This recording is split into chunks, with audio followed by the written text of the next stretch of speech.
এখন চাকরি শুরু করছে, তার বেতন 15-20 হাজার টাকা।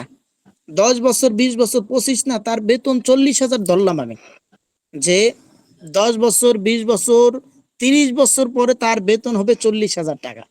অথচ দেখেন আর এক ব্যক্তি সে ব্যবসা করতেছে, ব্যবসা করতে করতে করতে করতে এমন এক পর্যায়ে আসে যে 10 বছর, 20 বছর পরে তারই কর্মচারী শত শত লোক হয়।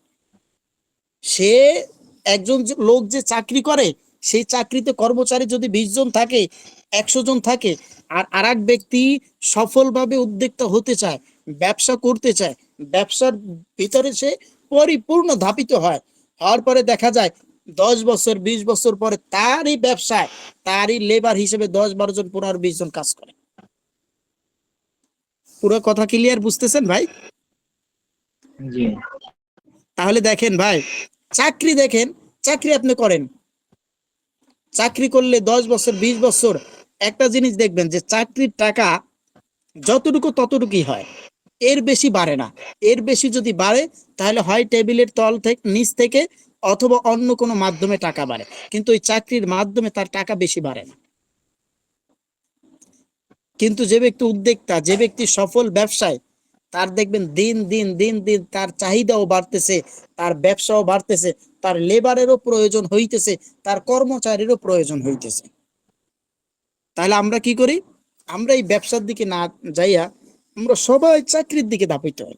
হ্যাঁ ভাই, আপনি চাকরি করেন, কোনো সমস্যা নাই, কিন্তু চাকরির পাশাপাশি আপনি এমন একটা কর্মস্থান তৈরি করেন, যেই কর্মস্থানে ভবিষ্যতে আপনার ওই কর্মস্থানে অন্য লোকরা কাজ করবে আপনার হইয়া।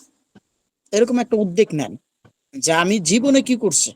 যেমন আমি মাঝে মাঝে বলি যখন ক্লাস করাই, যে ভাই ইউটিউবে অনেক ভিডিও পাওয়া যায়, আমি কেন পারবো না, এই সম্পর্কে অনেক ভিডিও আপনারা একটু চাইলে দেখে নিতে পারেন ইউটিউবে, যে আমি কেন পারবো না, কয়েক পার্ট আছে, 1 নম্বর, 2 নম্বর, 3 নম্বর, 4 নম্বর পার্ট আছে, দেখবেন সবকিছুই সম্ভব। তাহলে আমি, আপনি, আমরা যারা কোম্পানির সাথে যুক্ত আছে, আমাদের দ্বারা ব্যবসা করা অবশ্যই সম্ভব, অসম্ভবের কোনো প্রশ্নই আসে না। অসম্ভব বলতে কোনো জিনিস নাই যেটা মানুষ পারে না। আমাদের কি শুধু একটু চিন্তা চেতনা, আমাদের উদ্বেগটা, আমাদের মনটা ওদিকেই নিতে হবে, যেই দিকে আমার উদ্দেশ্য। আপনি এক ব্যক্তির ক্যামেরা তুলতেছেন, তো ক্যামেরা এক ব্যক্তির একটা ফটো তুলবেন আপনি, তো আপনার ক্যামেরাটা যদি ওই ব্যক্তির দিকে না থাকে, তাহলে আপনি অশ্লীল কালেও তার ছবি কি তুলতে পারবেন ভাই? ভাই আমার কথা বুঝতেছেন? এক ব্যক্তি উত্তর দেন। তাহলে পারবে না, কারণ তার ক্যামেরা একদিকে, আর যে ব্যক্তির ফটো তুলবে সে হচ্ছে আর একদিকে।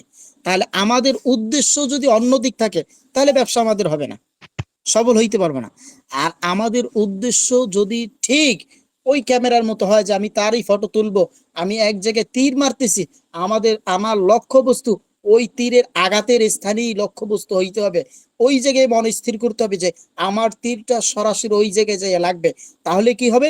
আপনি তীরটা মারলেন ভরসা বিশ্বাস কইরা, তখন দেখা যাবে যে লক্ষ্যবস্তুতেই আঘাত আনছে।